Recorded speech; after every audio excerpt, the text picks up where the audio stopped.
Welcome to Inspiration and Transformation from the Banks of the Ganga with Sadhvi Bhagawati Saraswati, an American sannyasi living at the Parmarth Niketan Ashram in Rishikesh, India. Sadhvi is president of the Divine Shakti Foundation, a charitable organization bringing education, vocational training, upliftment, and empowerment programs to women and children. Sadhvi is also Secretary General of the Global Interfaith Wash Alliance and Director of the world-famous International Yoga Festival. Join the musings of an American sannyasi as Sadhvi shares the wisdom and teachings of her guru, His Holiness Pujya Swami Chidanand Saraswatiji. Welcome, everyone, to Inspiration and Transformation from the holy banks of the sacred Ganga River in the land of Rishikesh, India. There's a lot in the world today that should make us sad. Sadness is not a weakness. Sadness is a strength. Because sadness means your eyes are open. Your heart is open. To move through the world without sadness is impossible. Unless you are a rock, a piece of cement, a wall, without a heart. To see hunger, pain, suffering, illness, wars, violence, desecration of our sacred Mother Earth. So much of what we're seeing in the world today. We're speaking so much about equality, about discrimination, about the very real suffering due to that. It should make us sad. So the goal is not about how to not feel sad. The goal is how to not be paralyzed by sadness. And also how to not make a drama out of my sadness. How to allow that sadness to be something that cracks me open. Because as our heart opens, it actually connects us with the planet, connects us with those who are dying of hunger, connects us with the trees that are being cut down, it connects us with the rivers that are being polluted, connects us with the women dying in childbirth, connects us with those being alienated and discriminated against and harmed. So the sadness cracks our heart open. And when that heart is cracked open, we actually have access to our greatest ability to be creative. Why is it that the most beautiful poetry, literature, songs come out of broken hearts? A heart cracked open is an incredible and exquisite source of creativity. And what our world needs today is creative solutions. We need people with hearts that are cracked open, courageously able to access our creativity, connected to our hearts, connected to those for whom they are cracked open, but not paralyzed by it. And so from that heart cracked open, I find energy. The energy of a mother who carries her child with fever kilometers and kilometers and kilometers through the jungle overnight to get to the nearest village health center so someone will save her child's life. The energy that enables a 100-pound woman to lift a car off of her newborn. The energy that inspires people like Gandhi, Martin Luther King, Nelson Mandela, to do what they do. It's not indifference. It's not apathy. It's not rocks in the heart. It's strength out of sadness. That out of that sadness, I'm not paralyzed by it. I'm not a victim of it. It's not, oh, poor me, wallowing in sadness. It's not a pervasive sense of sadness. It's not a sadness with blinders on, because as there is darkness, so there is light. As there are dry seasons, so there are rainy seasons. As there are fallow times, so there are beautiful harvests. As there is crime and violence, so there is great sharing and tenderness. As there is horrific acts against each other, so there are extraordinary acts of selflessness, in love, in oneness. And so a heart that is cracked open is not cracked open only to the darkness. It is cracked open to all of life. And so out of that connection to all of life, I draw strength to be a solution, to use my sadness, to use my anger. Because we should be angry also. Sadness is, this is horrible. Anger is, this doesn't even have to be. This shouldn't be like it is. Anger is, there is an alternative and it isn't being exercised. So we should be sad. We should be angry. But we should not be paralyzed by either of them or wrapped up in our personal dramas about either of them. Let them be catalysts for action, for right action. And this is where our spiritual practices are so important. Because otherwise, we have volume, but we don't necessarily have words that heal. We've got something to say no to, but we don't know what to say yes to. We have speed, but we don't have direction. We have energy, but not a place to direct it. And so our spiritual practices, our meditation, our prayers, our yoga, all of that is to anchor us and connect us so that we may be not just people engaged in the drama of our own outrage at what is happening, but actually effective, efficient, useful, helpful, beneficial tools for change and for transformation. So be sad. Lets you know you're still alive. Lets you know that your eyes are open and your heart is open. But don't let it become a drama. Don't let it paralyze you. Open yourself to the joy as well as the sadness, to the life as well as the death.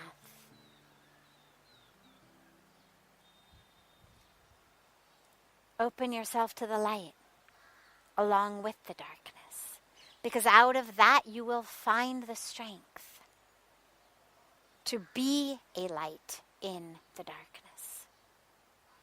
It's not enough to just shout, "It's dark."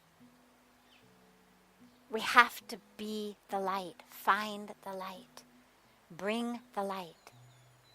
And of course, first we have to know it's dark. Be sad that it's dark, be angry that it's dark. But that's the beginning, not the end. From that beginning, we come together to find that light. And each of us has a very important part to play in that. You're listening to OTR-FM, part of the IOM radio network.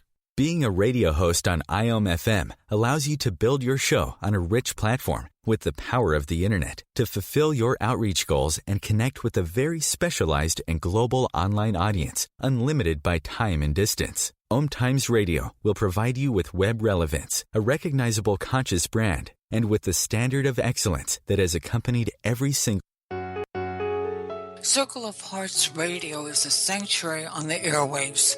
Join me, Grandmother Elia, in the circle on Sunday 2 p.m. Eastern as I share information to both enlighten and nourish your soul. Hi, this is Christina Ricci with RAIN. Every 2 minutes, another American is sexually assaulted. If you or someone you know has been sexually assaulted, you are not alone. Help is just a call or click away through the National Sexual Assault Hotline. Please call 1-800-656-HOPE, that's HOPE, or visit RAIN.org, that's RAINN.org. Brought to you by RAIN and this station. Welcome back to Inspiration and Transformation. I'm so glad to have you all back here with me. I was informed today that I and my team will be laid off at the end of this year. That is tough for me because what I do gives purpose and meaning to my life. What do I do?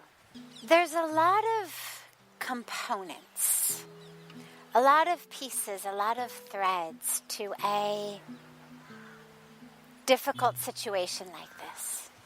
And they're all important. They interweave with each other. So let's look at them all.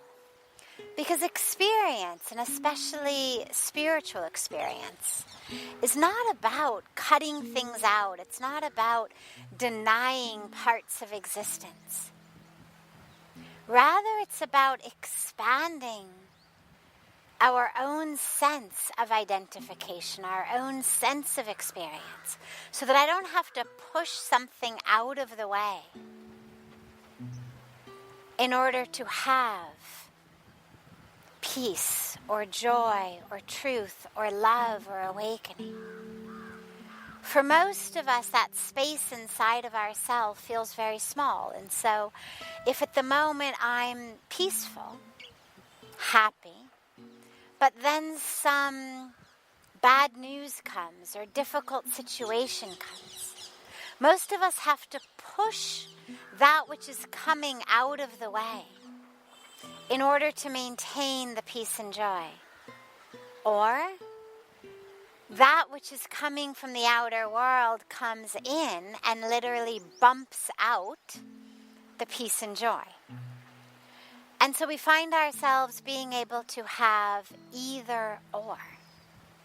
Either I'm present with the difficulty of this moment, or I am experiencing peace and joy, but it's a superficial peace and joy because it's one that is experienced only by aversion to, denial of, even repression and suppression of other aspects of truth. So the highest spiritual way is never about pushing things out. It's about an expansion. And so in a situation like this, okay, we have a difficult circumstance. Advance notice that I'm going to lose my job in December, end of the year. And as the person who's asked mentions, it's even more difficult because it's not just money. It's not just food on the table, but they said I get my purpose and meaning in life from my work. So a potential loss of that. So the first piece is simply sit with that. Yeah, it's difficult. Absolutely. There's so much that comes up when we hear news like that. Sense of rejection, sense of not being good enough. If I were somehow better, more, different, I wouldn't be fired. I would be valued. I would be kept. So there's an inevitable sense also of rejection of who we are. See it. Acknowledge it. But don't allow yourself to get wrapped up in a story about these. We just look at it. We acknowledge, yes, some drama of rejection, some story, because of course that's all it is. We're telling ourselves a story about why we've been laid off. And it may have absolutely nothing to do with our capability and everything to do with the new direction our company is going. There's a million reasons why things happen in life that are not. It's because I'm not enough. But that tends to be the story that most of us go to. Someone left me because there was something wrong with me. I lost my job. This happened because I'm not good enough. So we have to be present and aware of the stories that we make up. Just notice it. Again, don't berate yourself. That's just another story. Otherwise, we start to judge and berate ourselves and say, oh, look, there you are, telling yourself that stupid story again.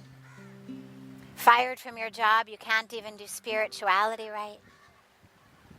Still, another version of the same you're not enough story. So you just acknowledge that. Yeah, it's difficult. You acknowledge the logistic difficulty. You're going to have to find another way to make money, to put food on the table. You acknowledge the internal impact, that feeling of being not good enough, that feeling of rejection. But you just notice it. You notice the story you're telling yourself. And then we go to another thread. And that other thread is the thread that says that everything in life happens so that we actually may take the next step to our own awakening. And it's important to realize that that isn't a platitude. That's not the same thing as saying, oh, it's all perfect. Because, yeah, it is all perfect, but it's all perfect on a completely different level of existence. The level of existence on which it's all perfect is the level of existence in which we just are soul, in which there is nothing but God. There is no differentiation, no distinction, no separation at all. It's that level of just nothing but God. In the teachings of Advaita Vedanta, this is seen as the highest truth. Nothing but God. Everything else, who you think you are, all of it, illusion. So on that level, it's all perfect simply because it's all God. The problem is that we tend to take that and we take it out of that level of existence, and we bring it into the very real, very physical, very grounded in an intersection of time and space reality. And it doesn't apply there. It applies in the capital R real, in the capital T truth, that eternal, never-changing reality in which we're never born, we never die, in which there isn't a me and a you, there just is isness. But to say everything that happens in our life, it's all perfect. Well, we all know that's not true. There's a lot that doesn't feel perfect. There's a lot that isn't perfect. Violence, harm, injustice, environmental destruction, it's not perfect. Unless we are looking, as I said, only on the level of soul, at which point it's not about a tree or a river or a person or a child, it's only about soul. There is no death, there is no birth, so that's a completely different level. And it's a beautiful level. But it's not the level I'm going to take you to, because when you're thinking about the repercussions of something in this plane of reality, which also, by the way, is real. It's just real, rooted in time and space. It's real, rooted in a physical reality, in a mental reality, in a changing reality. And in that reality, no, it's not perfect, but it is exactly what is right for you to take your next step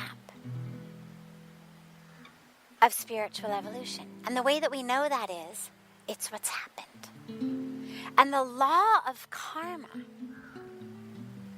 works with only one objective: that every one of us wakes up. And so everything that happens to us happens because it is the most conducive situation, environment, experience for us to take that next step of spiritual awakening. That doesn't mean it feels good. That doesn't mean it's fun. That doesn't mean that you love it or you want it to continue. That doesn't even mean it has to continue. Because once you've taken that step, that condition was required for, well, then you're ready for a new condition. We only find ourselves stuck in the same pattern over and over and over again when we're not able to learn what that condition was there to teach us, when we're not able to take that step from that condition. And so for you at this moment, after you've given yourself space to just be present with it, say to yourself, okay, so what is it I'm supposed to learn here? And I'll throw some ideas out there. I don't know if they're you. One of the challenges of satsang via the chords of technology, the energy of technology is, instead of staring into your eyes sitting right in front of me, I see you through a camera. Nonetheless, even without the ease of being able to look at you and know you in the eyes right in front of me, energetically we're connected. And so I'm going to throw some pieces out there that may be the lesson that you're supposed to learn, that may be that step you are supposed to take on your spiritual opening from this. First of all, on a very logistic level, it may simply be actually that there is another opportunity that's going to give you even more purpose and meaning. That while you were in that particular job, you didn't even know what else existed. And that when the universe cleared that away, it's just created space for something more. That is almost definitely the case. But on a level of growth, there may very well be a lesson in there about security and safety for you, about predictability, about knowing where the paycheck was going to come, from where the purpose was going to come from, where the meaning was going to come from, of having that security. And the universe has just sort of thrown you in the deep end. But it knows you can swim. And so the lesson may be, hey, wow, I didn't know I could swim in the deep end. But the universe did. And so it's picked you up out of safety and security and thrown you in order for you to realize that you didn't need that situation or any situation to feel safe and secure.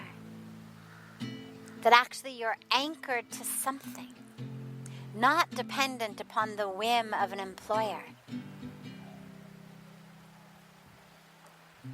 that makes you safe, that makes you secure.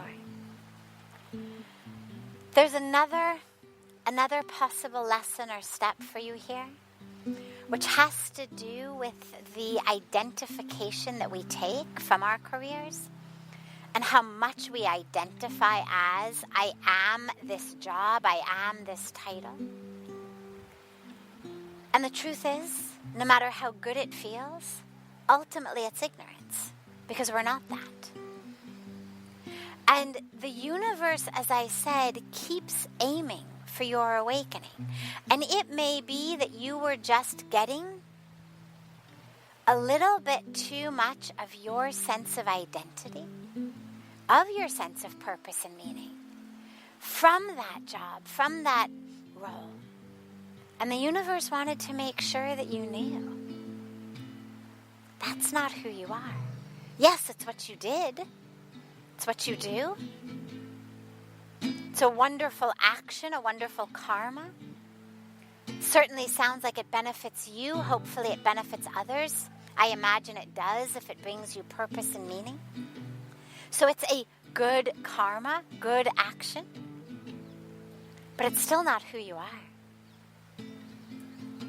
And one of the things that the universe does is it pulls ego identifications away from us, just to make sure that we keep learning.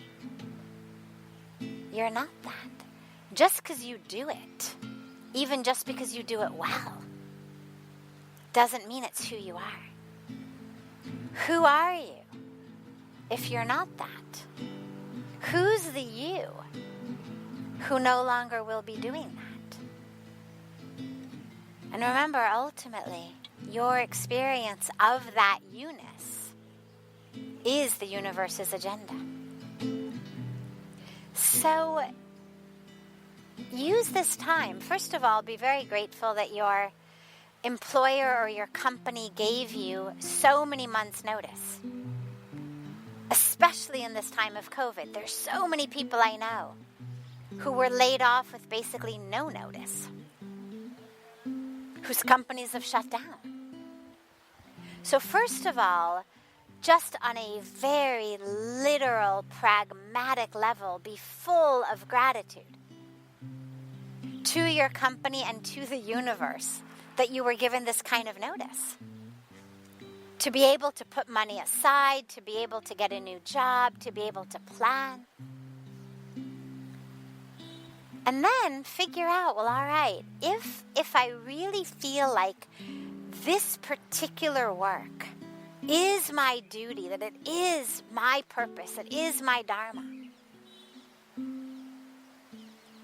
If I lost this job, it means there's a bigger, other, different, deeper way for me to be fulfilling this duty. What is it? And you don't have to know the answer right now, but stay open to it. It will appear. And maybe what the universe is teaching is that actually the whole meaning and purpose you got from it isn't even the highest meaning and purpose that you're supposed to be having right now. And that actually what you're going to walk into is going to be something that's going to make it so clear how much more meaning and how much more purpose. And lastly, circling back to where I began, because everything Everything is a spiritual opportunity. And so allow yourself, not in denial, not in repression, not in aversion or pushing away, but just in expansion and capital T truth. Allow yourself to sink in to an experience of just total awareness of the you that isn't the one who lost her job, that isn't the one who does the job, that isn't the one who has these skills, that isn't the one you see in a mirror, but that just is. Allow yourself to sink into that spaciousness of such pure consciousness, such pure love, pure awareness,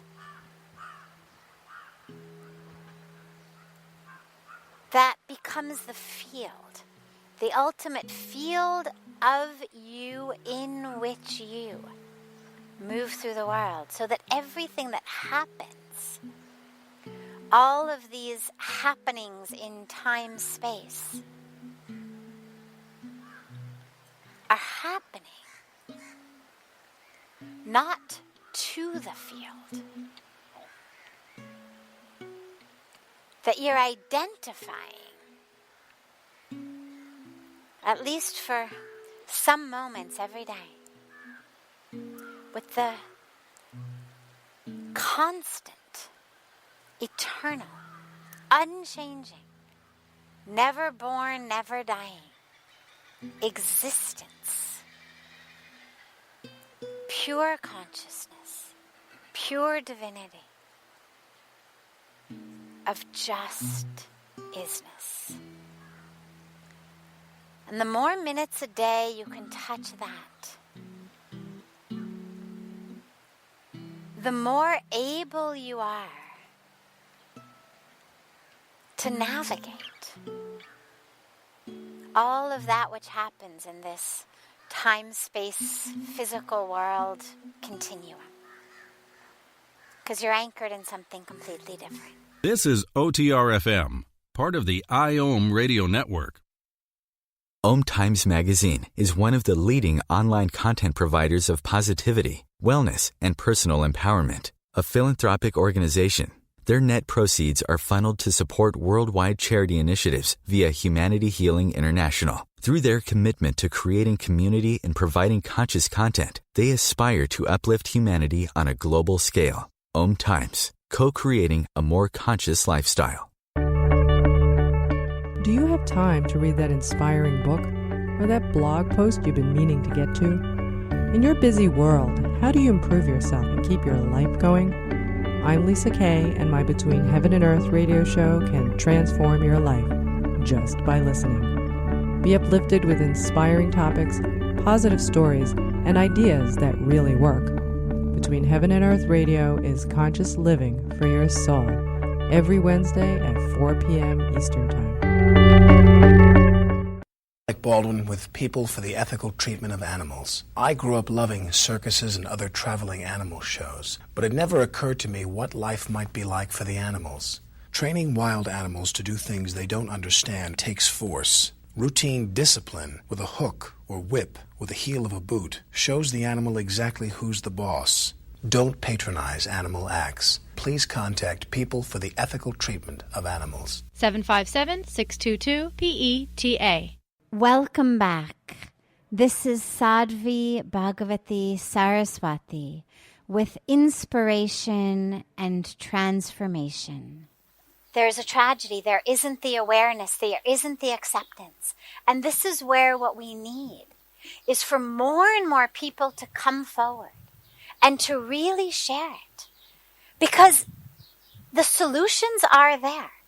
Whether it's through therapy, whether it's through actual psychological treatment, whether it's through working with the chemistry in our brain, whether it's through working with our chemistry through what we eat, through herbs we take, Whether it's through working with music, with sound, with art, with prayer, with meditation, with yoga, with so many different options.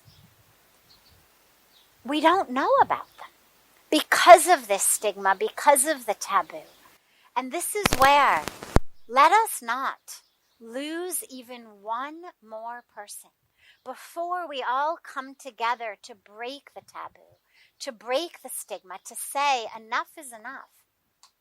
If we were suffering and dying from heart disease, from diabetes, flat on our backs from problems in our body, we would put a call out there to everybody, hey, my back is hurting. Send me remedies. Send me what to do.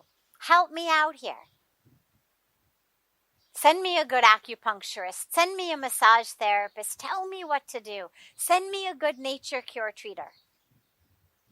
But when we're suffering from depression, when we're suffering from that sense of worthlessness in life, we don't know where to go.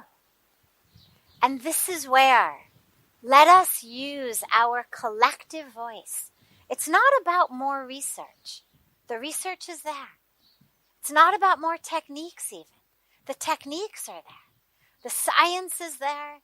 The spirituality is there. It's all there. The only thing that isn't there is the public acceptance that this is something we need to talk about. This is something that no one should feel alone with, that no one should have to suffer from. In the same way that if your internal organs, your kidneys, your pancreas, your spleen were not properly processing the chemicals in your body, the insulin, all of the other chemicals that we need to give us a healthy physical body, we would understand you need some kind of treatment.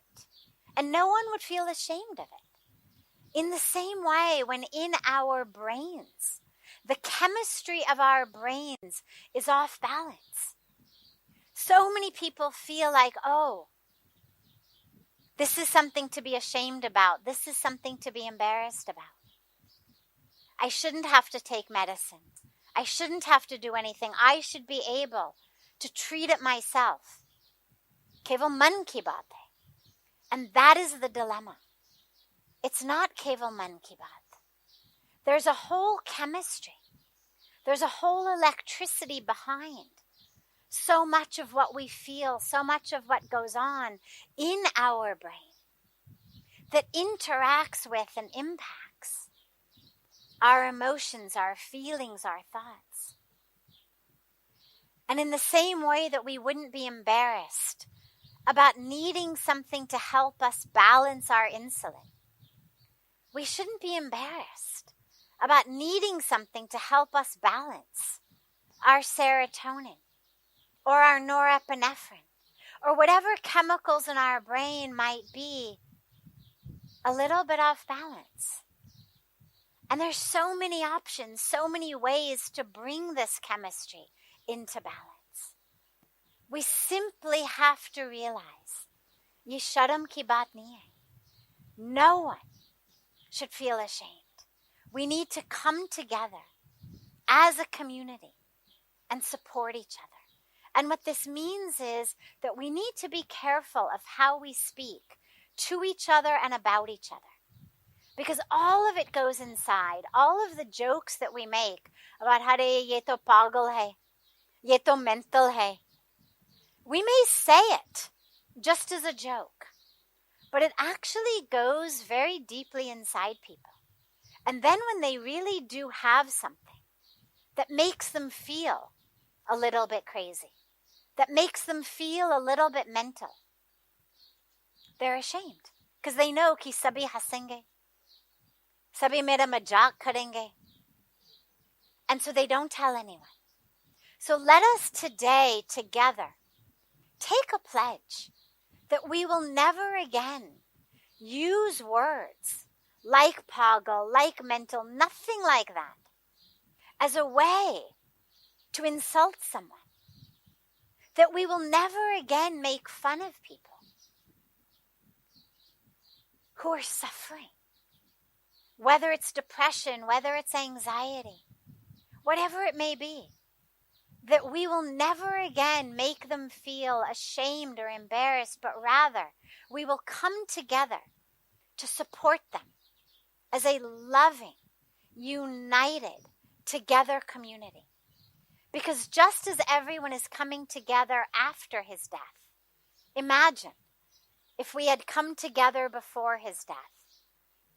How many deaths could we as a collective community have prevented if we actually were together then? So let us come together and pledge no more. Enough is enough. From now on, we will be together in love, in compassion, in community. In his name, in his memory, in his honor, and in memory and honor of all of those who before him also unnecessarily lost their lives, where they could have been helped if only they had been courageous enough to seek the help, and if only as a community we had created a situation where it didn't take quite so much courage, where they knew, koi ne hasega, koi majak ne karega. Rather, everyone will come together to support me and help me. This is OTR-FM, part of the IOM radio network. OMTimes magazine is one of the leading online content providers of positivity, wellness, and personal empowerment. A philanthropic organization, their net proceeds are funneled to support worldwide charity initiatives via Humanity Healing International. Through their commitment to creating community and providing conscious content, they aspire to uplift humanity on a global scale. OMTimes, co-creating a more conscious lifestyle. Do you have time to read that inspiring book or that blog post you've been meaning to get to? In your busy world, how do you improve yourself and keep your life going? I'm Lisa Kay, and my Between Heaven and Earth radio show can transform your life just by listening. Be uplifted with inspiring topics, positive stories, and ideas that really work. Between Heaven and Earth radio is conscious living for your soul, every Wednesday at 4 p.m. Eastern Time. Like Baldwin with People for the Ethical Treatment of Animals. I grew up loving circuses and other traveling animal shows, but it never occurred to me what life might be like for the animals. Training wild animals to do things they don't understand takes force. Routine discipline with a hook or whip with the heel of a boot shows the animal exactly who's the boss. Don't patronize animal acts. Please contact People for the Ethical Treatment of Animals. 757-622-PETA. Welcome back. This is Sadhvi Bhagawati Saraswati with Inspiration and Transformation. After many relationships, I've realized more and more that I'm incompatible with anyone. And it's difficult to be with someone in every relationship. I've had an intense desire for sannyas for a long time, and having a family never allured me. What are your thoughts? It's really important when we make decisions in life to move toward things rather than away from them. Now, obviously, sometimes there are situations that have to be moved away from: a burning building, collapsing situation, a hazardous environment. But when we think about a decision like taking sannyas, it should be something that we are moving toward, not because we don't find ourselves compatible with someone, not because we find difficulty in relationships, but because there's actually an active, exciting pull, a draw, like a draw of the drop to the ocean, like the pull of gravity, a pull that feels very natural, very right, very much exactly as it should be, a pull toward something. We don't take sannyas because we are fed up with the world, or we're tired or annoyed, or we don't like our relationships, or we were never very good at relationships anyway, or we are tired of, trying to make a living, or we weren't very good at making a living anyway. It's not that. It's not I'm not good at that outer world, therefore I should take sannyas. Sannyas is a calling, a dharmic calling of something within that says, my life, my dharma, my duty, my purpose, my meaning is going to be one in the most unencumbered, straight path to service and surrender. Because in a family, there's a lot of other pulls. There's a lot of other commitments. There's a lot of other attachments. And so in a family, sometimes it's difficult to decide, for example, do I sit for my morning meditation? Or do I make sure that my kids have had breakfast, or that my spouse has had breakfast, or my parents or parents-in-law have had breakfast? There's a lot of other pulls. And so the path of sannyas is a path of a clear, I don't want any other pulls, any other calling, any other distractions. As it is, the mind is a distraction enough. The ego is a distraction enough. My own ignorance, my own illusion is a distraction enough. My history is a distraction enough. All of it is distracting enough. I don't want to have more to distract me from my true path. I don't want to get pulled by a calling that says I should have this position in a company, or I should be making this much money, or I should build a bigger house than the people next door, or have a nicer car than the guys across the street. But a path in which I want to be able to dedicate every minute and every moment to surrender and to seva. It's the same thing, but different reflections of it. But it's not a path that gets chosen because we are not succeeding in a family life or in a business. It's not the worst case scenario of, didn't do the family things so well, didn't do the career things so well, I guess I'll take sannyas. In that case, what I would say is figure out what it is within you that isn't enabling you to actually have meaningful relationships. What is it in you that is stuck, that's keeping you from opening to someone, that's keeping you from trusting someone, that's keeping you from connecting with someone? Check that. Because sannyas is a path of freedom. And we can only choose the path if all other options are available to us. It's not a path of duress. And so make sure that all other paths are open to you, and then choose sannyas. Now maybe it's possible that your heart knows, that your internal self knows, that you're supposed to be a sannyasi.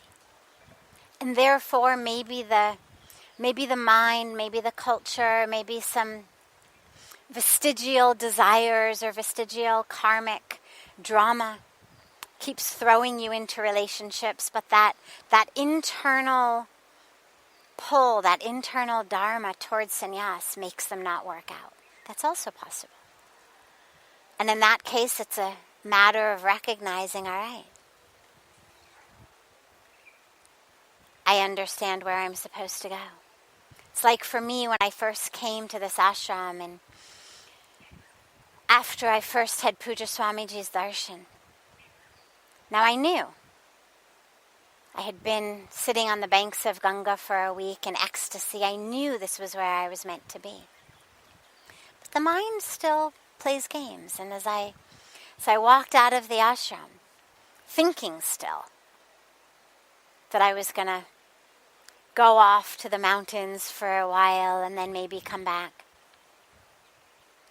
my feet were glued to the ground. Literally. Couldn't pick them up off the ground. It's a long story, actually a very fun story. But it's a story of, in short, literally,